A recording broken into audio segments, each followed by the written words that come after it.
If you need to edit a SurveyMonkey survey, this video will walk you through the quickest way to make changes without getting lost in the interface. Whether you want to update a question, remove something you no longer need, move items around, or add a brand new question, the process is simple once you know where to click.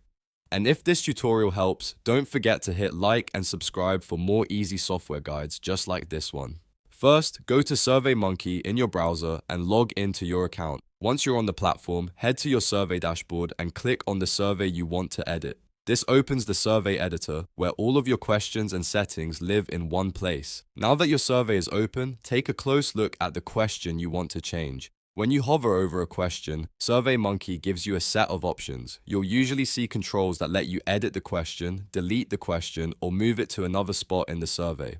This is really useful because it means you don't have to rebuild the survey from scratch every time you want a small update. If you want to edit a question, simply hover over it and choose the edit option.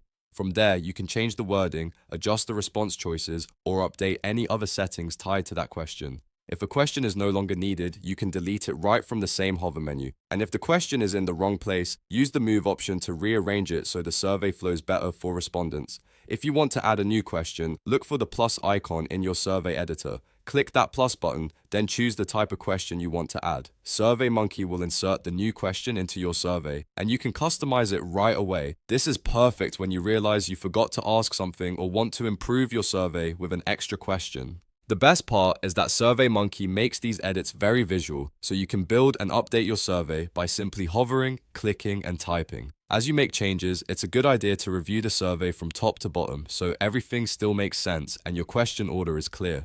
Once you've finished editing, take one final look at your survey before sending it out. Make sure the questions are accurate, the order is correct, and any new questions fit the flow of the survey. A quick review can save you from confusing your audience later, and that's how to edit a SurveyMonkey survey. You've now learned how to open your survey, hover over questions for edit, delete and move options, and add new questions using the plus icon. If this video was helpful, please like the video, subscribe to the channel, and stay tuned for more step-by-step tutorials like this one.